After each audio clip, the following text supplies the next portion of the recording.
On an expedition in search of the flower that gives eternal life, a group of scientists have an accident and end up in the middle of anaconda territory, forcing them to fight for survival while fleeing from giant snakes. Today we're going to recap the story of the 2004 movie, Anacondas, The Hunt for the Blood Orchid. In the middle of the Borneo jungle, an indigenous group is hunting a tiger when they notice that the other animals around them are extremely agitated. Thinking it's because of the predator, they continue searching for the feline, who jumps over the humans while running away from something even more lethal. A gigantic anaconda that starts chasing the indigenous man through the forest.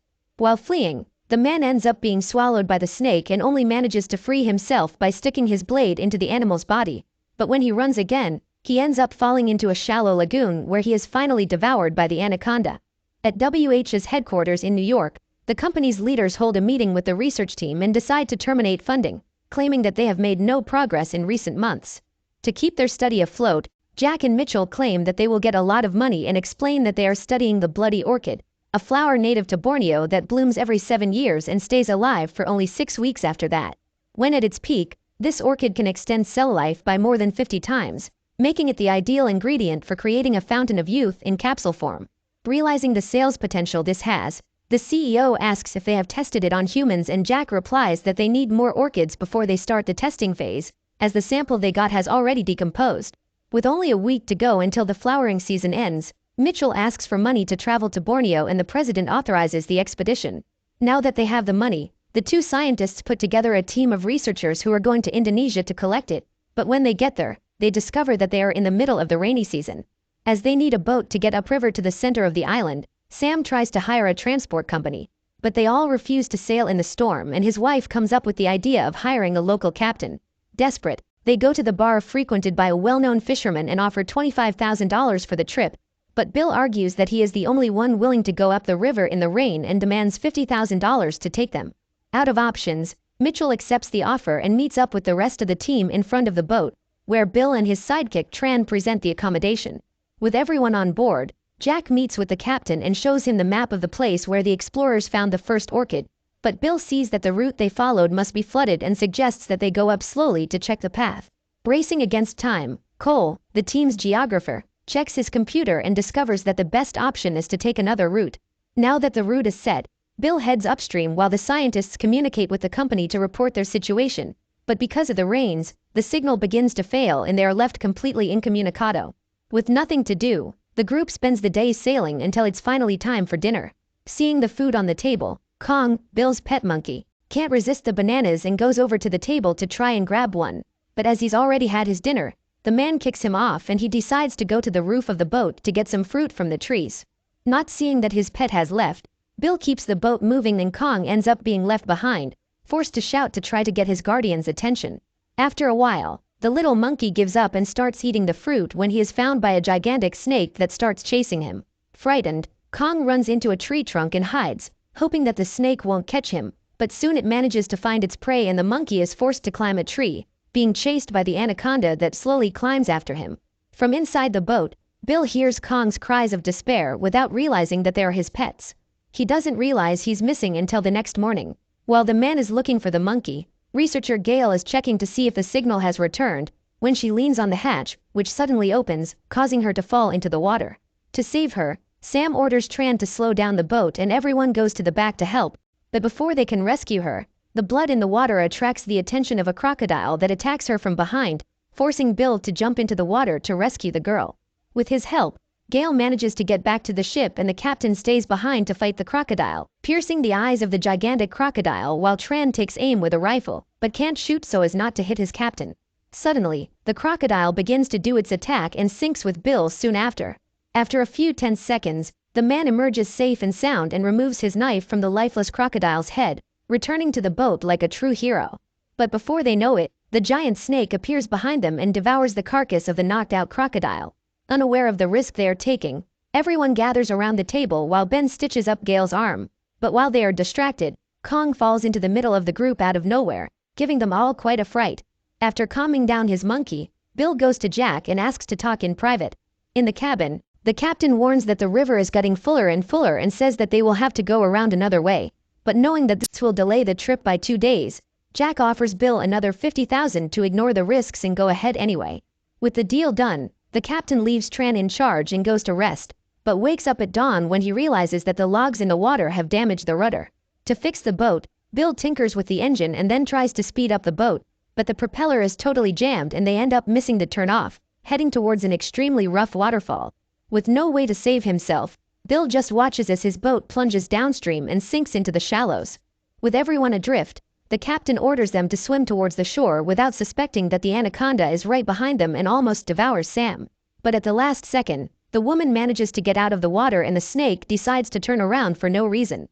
Now that the boat has been destroyed, the survivors begin to check the remaining equipment and discover that there is only one telephone left, which by some miracle still has a signal.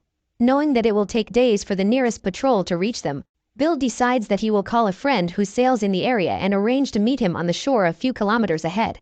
The man then says that if they go around the water, it will take them 2 days to reach the rescue point, but that if they cut their way through the forest, they will arrive before nightfall. Even though it's dangerous, the group accepts the suggestion and Bill calls his friend John to arrange the meeting point. With everything settled, the man ends the call and leads the group through the jungle until they reach the edge of a river. With no way around, Bill decides to walk across and the scientists follow, without realizing that the anaconda is already swimming around them. Suddenly, Cole feels something passing between his legs and calls out to his companions to warn them. But Bill thinks it's just a fish and tells them to keep moving. At the end of the line, Ben is picking on Gail when he is pulled underwater by something. Without knowing what happened, the survivors run towards the doctor who gets up badly injured, only to be devoured by the snake a few seconds later. Panicked by the size of the creature, the group runs to the other side of the shore and stops a few kilometers ahead to talk about what has happened. Trying to calm them down, Bill says that anacondas are territorial animals, so they shouldn't meet any more on the way, and as this one has just fed, it will be a few weeks before it feels hungry and hunts again. Optimistically, the survivors continue their journey to the boat that will allow them to return home, but Jack and Mitchell are against this and argue that they need to find the orchids before the flowering season ends. Although he manages to convince the rest of the team, Bill doesn't agree and says that once they get to the boat, the expedition is over and the only place he'll take the crew is home. Thinking about the money, Jack says that they had an agreement and the captain tells him that he can keep the money if he wants, but that under no circumstances will he take them to the orchids. With that cleared up, Bill returns to leading the group and tells Sam about the deal he made with Jack to continue following the route, blaming himself for having accepted the extra $50,000 and for Ben's elimination. A few kilometers ahead, the group is passing through high bush when Mitchell notices a gigantic leech behind Cole's neck. To help him, Bill takes a lighter and uses the flames to make the parasite break free, but when he lifts up the man's shirt, he realizes that dozens of other leeches are stuck to his back feeding. While Bill removes Cole's parasites, Mitchell treats the wounds on his feet and tries to put on his boot when he is stopped by Tran, who warns him that there is a stone spider inside. When he hears that this animal is capable of paralyzing an adult man for 2 days, Jack becomes interested in using it in his research and puts it in a jar to take back to the lab. Not far away, John is sailing towards the meeting point when something hits the boat and knocks over his drink. Curious to find out what it was, the man stops the boat and approaches the water thinking it's a log, but to his misfortune, it's another anaconda that climbs into the boat and grabs him by the leg, pulling him along as he tries to hold on to the rudder. With absurd strength, the snake manages to devour John, who accidentally reactivates the engines, causing the boat to accelerate out of control and crash into the shore. Far away, the survivors can see the flames of the explosion and decide to go there to investigate, finding John's boat in pieces. Thinking he was drunk and drowned when he fell off the boat, Bill asks the survivors to search the wreckage for resources and Jack finds the case containing John's revolver, deciding to take it with him without telling anyone. Even with the explosion, the group manages to find valuable resources and Mitchell takes the fuel tank while Tran finds a bag full of flares. Tired, everyone in the group sits down to recover their energy and Mitchell is curious to see the carcass of some fish on the shore, wondering what animal could have done this. Knowing the area, Tran says it was the natives and that there must probably be a village nearby. So all they have to do is find the village so they can borrow a boat and return to civilization. With their new goal set, they walk through the woods again until they find John's body covered in wool next to a tree. Realizing that he has been expelled by an anaconda, Bill comes to the conclusion that there are more snakes in the forest and claims that the one that devoured John must still be hungry, as it put the food out in the middle of digestion. Confused, Gail recalls that he said that anacondas are territorial and Bill confirms the information, but adds that during the breeding season, the males start wandering around the forest looking for a female. In other words, there must be dozens of hungry snakes around them. Bracing against time, the survivors continue their journey and finally reach the village. But unlike what they had imagined, they find the place completely empty. Except for a lifeless anaconda with the body of an indigenous man inside it. With no one to talk to, the group goes to the pier and discovers that the natives have taken all the boats during their escape, so they will have to build one with their own hands if they want to return home. Together, the survivors begin to dismantle the indigenous huts and use the materials to build their own raft. While everyone is working, Jack takes a break to wash his face and finds an orchid stuck in the basin, and is extremely excited by the discovery. Excited, he calls Sam to see his find, and they finally understand why the anacondas are so big, because thanks to the properties of the orchids, the snakes are living longer and their size is getting bigger and bigger. Excited, Jack says that this is proof that they were right and once again insists that they should get the orchids before going home, but the rest of the group disagree and try to talk him out of it, including Mitchell. Even so, the man insists that they should go after the flower and Sam refuses, telling everyone that he has offered Bill another $50,000 to stay in the flooded river. Disgusted by this attitude, Mitchell and the others refuse to cooperate with Jack, who storms off in a rage, leaving the others to build the raft while he sits doing nothing. After spending the night working, the group finishes the raft and ties it in place, giving Mitchell time to go to the main hut to tend to the wounds on his foot. Searching for medicine, the man opens Jack's backpack and finds the pot with the spider in one of the pockets, but as it's nothing useful, he puts it aside and continues looking. In the background, Mitchell finds the box containing John's gun and a phone that is still working, and is furious that his partner hasn't told him anything. While he's trying to call the emergency services, Jack shows up and does everything he can to convince him to continue after the orchid, but when Mitchell refuses, the researcher doesn't hesitate to open the pot and throw the spider at his friend's arm, causing him to be bitten. As Mitchell screams in pain, Jack retrieves the phone and the pistol and leaves the cabin while his former partner goes into a state of paralysis. Near the shore, the survivors are putting their belongings on the raft when Jack arrives telling them not to bother Mitchell, but Sam finds his attitude suspicious and decides to go to the hut to see what has happened. There, the girl finds the man already completely paralyzed and notices the bite mark on his arm. Without warning, Mitchell sees the anaconda behind Sam and tries to use his eyes to warn her, but the girl doesn't understand and leaves the cabin to ask what Jack has done. While Mitchell is alone with the creature, Sam begins to accuse Jack and starts an argument that only ends when they realize that the researcher is already being devoured. Wanting to help, everyone rushes to the hut and leaves Jack alone with the raft, giving him the perfect opportunity to escape with it. With no idea what he has just done, the survivors set fire to the hut in an attempt to eliminate the snake and run back to shore. But now that Jack has taken the raft and they have burnt down the last remaining building, the group has no choice but to go after the scientist and recover the boat. Knowing exactly where he is going, Sam suggests cutting through the jungle and ambushing Jack when he goes to get the orchids, but the journey is not easy and they pass several snakes that try to separate them. Running from the predators, the group ends up falling down a ravine and ending up in the den of one of the snakes, but with no way to return the same way, they are forced to explore the cave until they find another way out. In the middle of the journey, Cole drops his flashlight into the water and stops to retrieve it, but this ends up causing him to fall behind and get separated from the group. To save the geologist, Tran goes back a bit and manages to find the man totally hysterical next to some skeletons.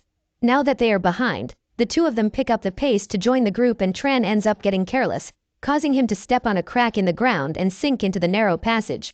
With no way back on his own, the man fights for his life while Cole tries to save him, but while breathing in one of the air pockets, Tran ends up being found by an anaconda and is devoured while still underwater. Panicked, Cole runs desperately and manages to find the group who are already crawling towards the exit, but without realizing it, Cole ends up taking the anaconda to his friends who have to hurry to avoid being caught. After the three have passed, the geographer approaches the hole and ends up getting stuck in the rocks, forcing the others to pull as hard as they can before he is devoured. Through teamwork, the group manages to free Cole and Sam uses a machete to cut off the snake's gigantic head. Happy to be alive, the geographer starts celebrating until he is grabbed from behind and carried away by another monster, forcing Bill and the others to run after him to save him. Searching through the forest, the survivors find Cole being crushed and Bill decides to throw his knife at the creature's head, which goes out instantly, knocking his friend to the ground practically unharmed. A few kilometers ahead, Jack stops the raft in the area where they found the orchids and continues searching on foot, finding hundreds of flowers after just a few minutes of walking. While he is collecting his precious orchid, the survivors sneak through the woods and plan to catch the raft while Jack is distracted, but they accidentally step on a stick and alert the man to their presence. Unaware that they have been discovered, they arrive at the boat and Sam begins to rummage through Jack's backpack, which appears behind her. While the woman distracts the scientist, Bill picks up his knife and prepares to throw it, that Jack notices the movement and fires a shot before he can do anything. With everyone surrendered, Jack takes them back to the orchids and knocks Bill out to avoid trouble, forcing Gail to tie Cole up afterwards. With no more threats, the man leaves Sam with the mission of filling the suitcases with orchids, forcing her to cross a log over the snake's nest to get to the flowers. Fighting against the panic, the woman manages to balance herself and reaches the flowers on the other side, but as she's crossing back over, the trunk begins to give way and Jack orders her to throw down her rucksack. Left with no options, Sam obeys and Jack prepares to leave when Bill appears and surprises him with a punch in the back, causing the scientist to drop his suitcase a few meters from the nest. As he is injured, Bill ends up at a disadvantage and is knocked out by Jack, who lets him go after the backpack, but as soon as he retrieves the orchids, the man ends up being bitten by the stone spider that managed to escape from the pot. While being slowly paralyzed, Jack ends up slipping off the ravine and falling into the middle of the nest along with his backpack, being devoured by the snakes while still alive, just like Mitchell. A few meters up the path, Cole and Gail try to help Sam, whose leg is caught in a vine. With so much weight, the trunk gives way and the girl hangs upside down, becoming the target of one of the anacondas in the nest. Panicked, Sam begins to struggle and the vine ends up giving way under her weight, causing her to fall among the anacondas just like Jack. By some miracle, she manages to stay safe and climbs out of the water without becoming a basilisk lunch. But even so, one of the snakes chases her and attacks Gail, who defends herself with a gallon of fuel, leaving the mutant creature's mouth full of flammable liquid. To end things once and for all, Bill takes Jack's revolver and tries to shoot the anaconda, but to his misfortune the gun is out of ammunition and in the end it's Cole who saves the day. With a flare gun, the man shoots the snake in the mouth, which begins to catch fire and falls back into the nest, exploding next to the other anacondas and causing a landslide that eliminates them all. After so much suffering, the survivors can finally get on the raft and return home safe and sound together with Kong. So what did you think of this movie? Leave it in the comments below. And if you like the video, like and subscribe for more movie recaps. See you next time.